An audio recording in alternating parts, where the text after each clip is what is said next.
News on Vanguard Live. I am Precious Chukudi. We begin with the front pages of the papers this morning, starting off with Vanguard. Of course, it's a wet Friday morning. Vanguard is leading with a minimum wage. Labour may begin a nationwide strike Monday if today's meeting to decide next line of action from Labour. Governors ganging up stalling minimum wage negotiations, and that's coming from sources.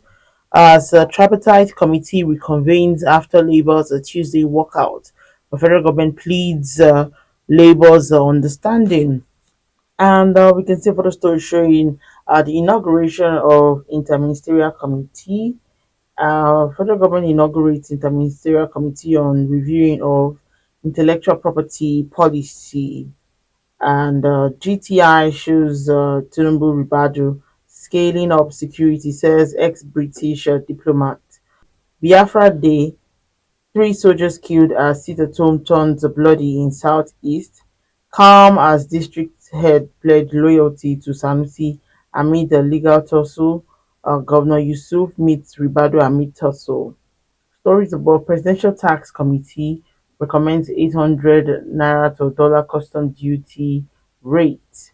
Local government autonomies. Supreme Court gives the governors 7 days to respond to federal government's suit. A U.S. court finds Donald Trump guilty on all counts in historic criminal trial. Rivers court stops Amewule, 24 others from parading as speaker and lawmaker. We take a look at the Guardian newspaper. The Guardian is leading with Biafra Day turns bloody, soldiers killed as IPOB enforces sit at home in southeast. And of course, we can see a cartoon showing, the new anthem, Bruhaha. Galvanizing the new Nigeria with an old anthem. The news analysis on pages 4 and 5. Oyedele seeks a tax forbearance for critical sector, 800 naira to dollar import duty FX rate. World No Tobacco Day, tighten news on cigarette access to curb youth addiction. Experts urge federal government. Federal government Labour PS continue minimum wage talks today. 60,000 students register for student loan in 1 week. Sanusi makes first appointment as Yusuf Ribadu Pali in Abuja. We take a look at the Punch newspaper. The Punch is leading with student loan. 336 state institution listed as 60,000 register. Rider says the state student to be onboarded in 3 weeks. Application received from 90% of federal schools. Lasema blames occupants as a four-story building collapses in Lagos. IPOP sit at home. Governors react as two soldiers killed. Businesses grounded. Stories above. AFCC invites Kwankwaso over alleged 2.5 billion naira Kanu pension fraud.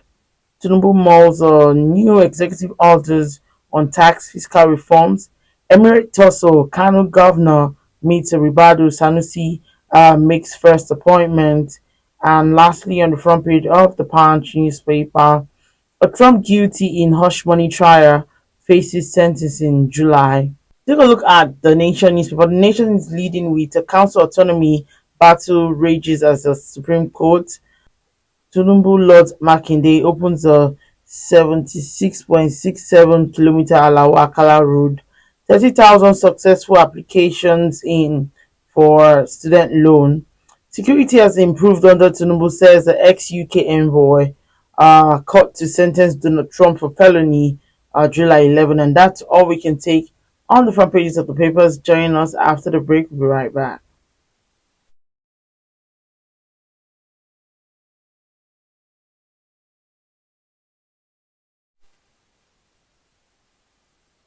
All right, welcome back. If you're just joining, still today in the news on Vanguard Life, I am Precious Chukudi. Let's delve into what we have on the front pages today. And of course, Labour may begin nationwide strike Monday, and of course, it's as a result of minimum wage talks. And there are strong indications that organized Labour may begin a nationwide strike from Monday, June 3rd, over a new minimum wage.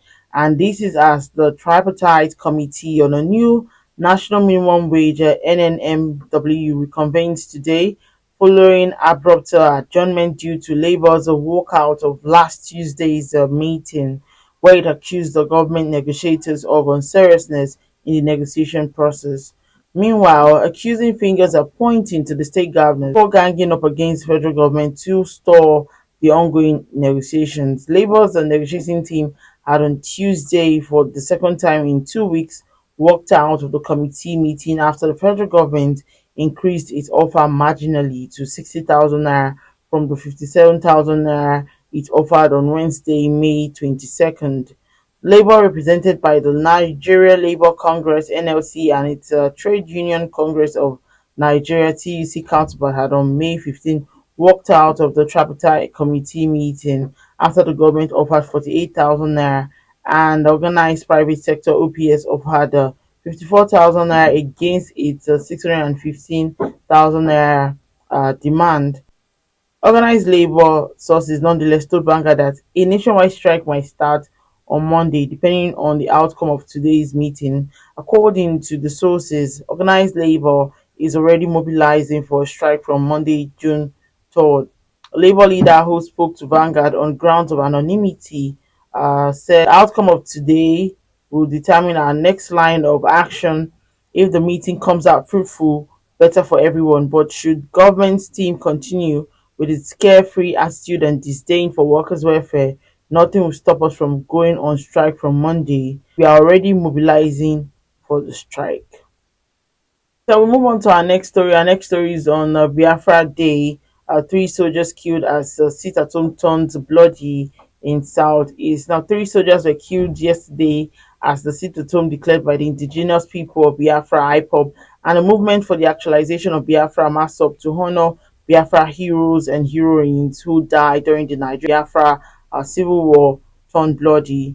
Streets were deserted, schools, banks, and markets shut, while commercial activities were grounded in most parts of Anambra, Ebonyi, Abia, Enugu, and Imo State. This is coming as the leadership of Ahaneze Indigbo and the detained IPOP leader Nnamdi Kanu yesterday denounced the killing of security personnel by unknown armed men.